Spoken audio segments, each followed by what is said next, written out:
E para ajudar-nos a entender um pouco mais sobre esta polémica, toda esta celeuma à volta das eleições diretas internas do PAICV, tenho comigo no estúdio Vladimir Silves Ferreira. Muito obrigada, Vladimir, pela sua disponibilidade.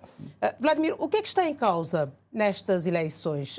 Marcadas para hoje, quando a estas horas já poderíamos ter o presidente do PAICV, temos esta polémica com eleições suspensas e farpas a serem trocadas nas redes sociais.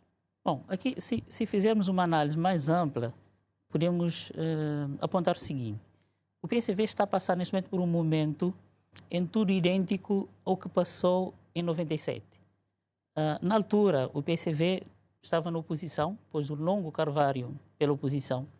A nova geração do PAICV percebeu que era preciso um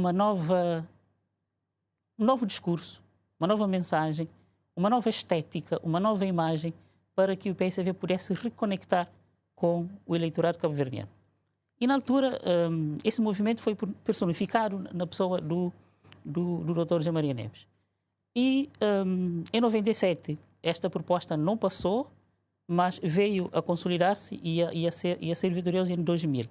Mas, na altura, os históricos do partido também tiveram reações semelhantes ao que nós assistimos hoje. Ao que estão tendo agora. Sim. Talvez a diferença é que não tínhamos redes sociais e as discussões foram muito mais de bastidores e dentro do fórum próprio, dentro do espaço do partido, do que para fora. A diferença é que agora temos a comunicação social mais ativa. Redes uma diversidade, sociais, sobretudo. Sim, temos uma diversidade de redes sociais e de comunicação social, algo que faz com que as coisas sejam debatidas mais fora do que dentro. Atualmente, também estamos num momento de viragem.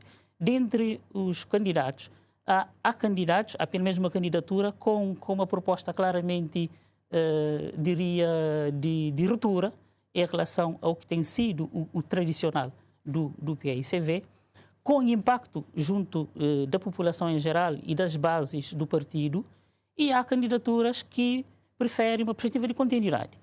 Uma perspectiva de continuidade na linha do que têm sido as governações do PAICV, ou que foram as governações do PAICV de 2001 a 2016, e, portanto, os que se revêem nesse património, nesses valores, não se identificam com esta proposta de um reconectar do partido com a sociedade civil e com as bases do partido.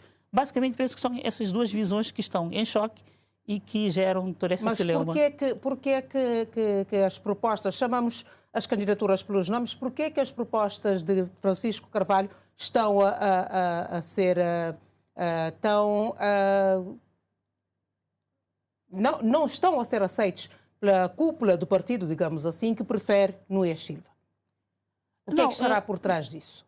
Lá está, porque é a minha leitura, porque são propostas que implicarão uma redefinição do partido. Portanto, o que o Dr. Francisco Carvalho está a propor é algo que irá implicar mudanças estruturantes no partido. Mas estas mudanças poriam em causa os fundamentos originais do partido, do PAICV?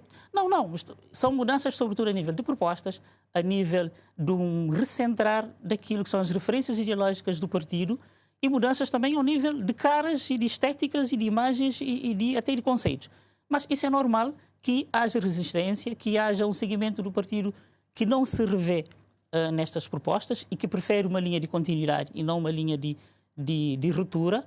Agora, a questão que se põe é que se essa disputa deve-se dar-se dentro do quadro institucional estatutário do partido, dentro dos órgãos do partido, ou se deve ser levado para fora do partido, nesse caso... Como neste caso foi, como é que um militante consegue levar a questão ao Tribunal Constitucional quando o partido tem o Conselho Nacional de Jurisdição e Fiscalização? Por que não resolver a nível interno?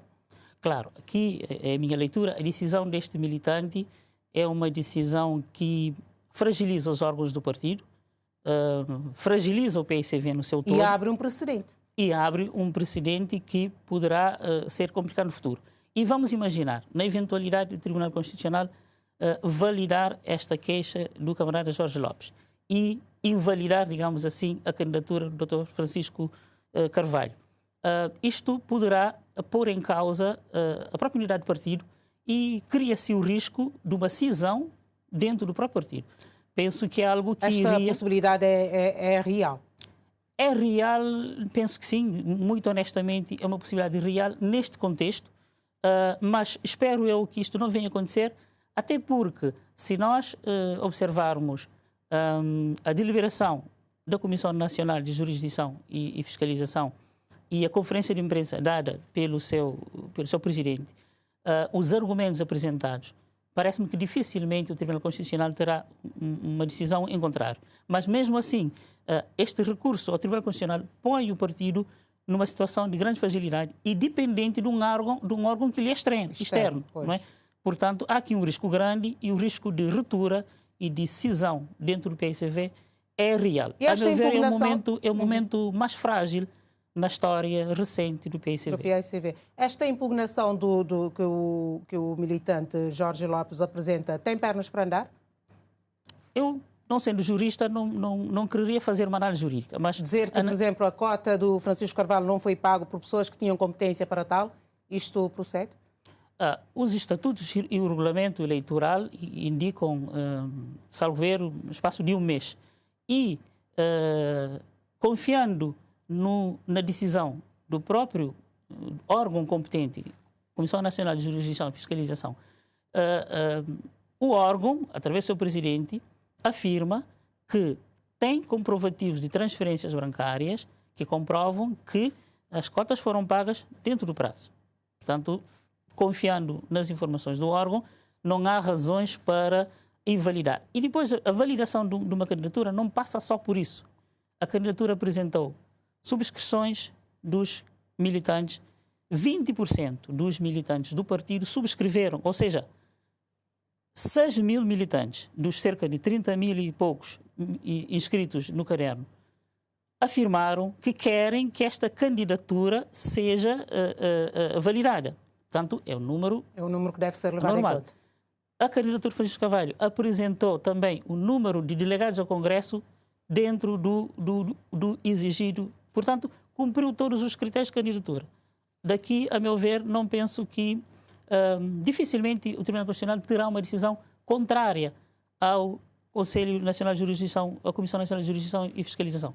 Mas, mesmo assim, o partido fica à mercê de um órgão que lhe é externo e abre precedentes que poderão ser incontroláveis no futuro. E poderá, inclusive, fazer adiar o Congresso marcado para maio também, já que sim, ainda não há presidente. Na sequência, sim. E há também aqui um outro elemento que poderá ser também um fator de perturbação, que a aceitação de novos militantes tem como referência a data da realização das eleições.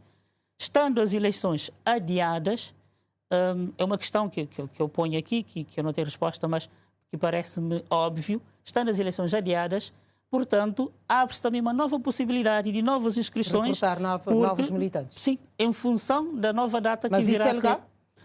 Repare...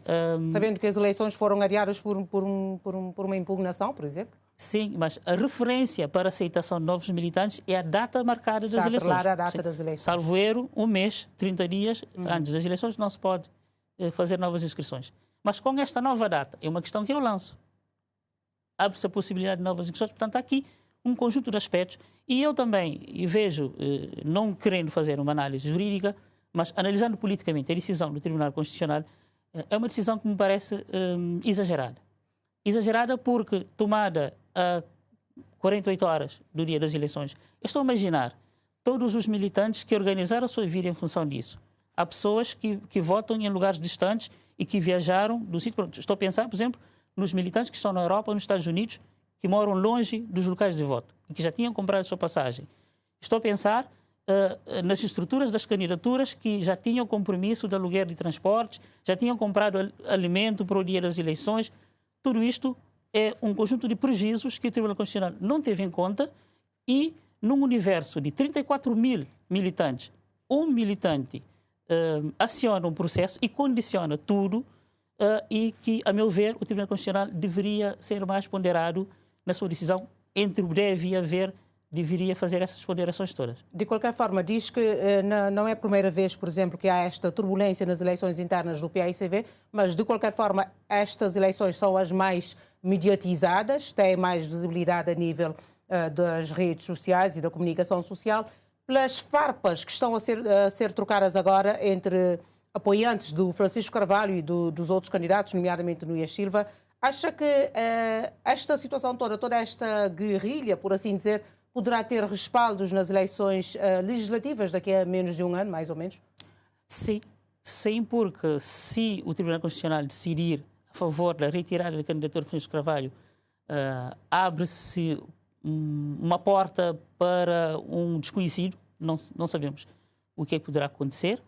Se o Tribunal decidir pela aceitação da candidatura de Francisco Carvalho, aqui parece-me que se vai desenhar algo muito parecido com aquilo que aconteceu nas últimas eleições autárquicas. Porque reparemos o seguinte, durante os 4 anos de mandato do Francisco Carvalho na Câmara Municipal da Praia, uma das principais estratégias do MPD na oposição na Praia foi um assédio jurídico permanente, ou seja, permanentemente tentar fragilizar e desestabilizar a governação do município, o mandato do Francisco Carvalho, por via de ações judiciais. O que me parece é que estas eleições internas... Teve efeitos contrários. Teve efeitos contrários, exatamente. Estas eleições internas, os adversários de Francisco Carvalho estão seguindo o mesmo caminho. E o risco é de os resultados serem iguais ao que aconteceu nas eleições autárquicas. Ou seja, isso poderá fortalecê-lo mais do que fragilizar. Mas este fortalecê-lo está a querer dizer que ele pode concorrer às legislativas como independente, por exemplo? Não, estou pensando no cenário de o Tribunal... Porque se ele for afastado agora das eleições internas, não poderá concorrer com o PAICV, tendo o PAICV um outro presidente. Sim, e as nossas eleições legislativas impõem como condição estar integrado no partido político. Não há figura de candidaturas independentes para as eleições legislativas. Mas ainda estou pensando num cenário no sentido de que o Tribunal Constitucional irá... Dividir o PAICV? Irá validar... Não, estou pensando vai validar a candidatura de Francisco Carvalho e que o Francisco Carvalho vai concorrer às eleições internas do PAICV. Eu penso que aqui há o risco de termos resultados parecidos com aquilo que foi o seu resultado nas eleições autárquicas.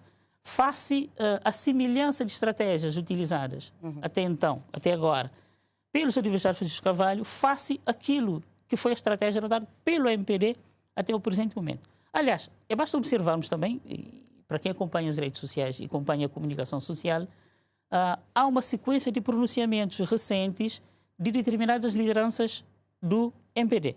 Claramente, se não apoiando claramente outras candidaturas, mas pelo menos desaconselhando os militantes do PAICV de escolherem o Dr. Francisco Carvalho. O que também Mas isto é uma indicador. estratégia? Naturalmente, sim.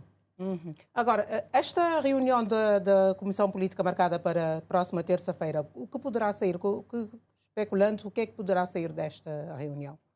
Eu aqui, mais do que a decisão do órgão em si, eu penso que estamos num momento que as verdadeiras lideranças devem emergir. E aqui, a meu ver, a figura principal do partido neste momento, o Dr. Rui Semedo, enquanto presidente do partido, é o momento dele de aparecer.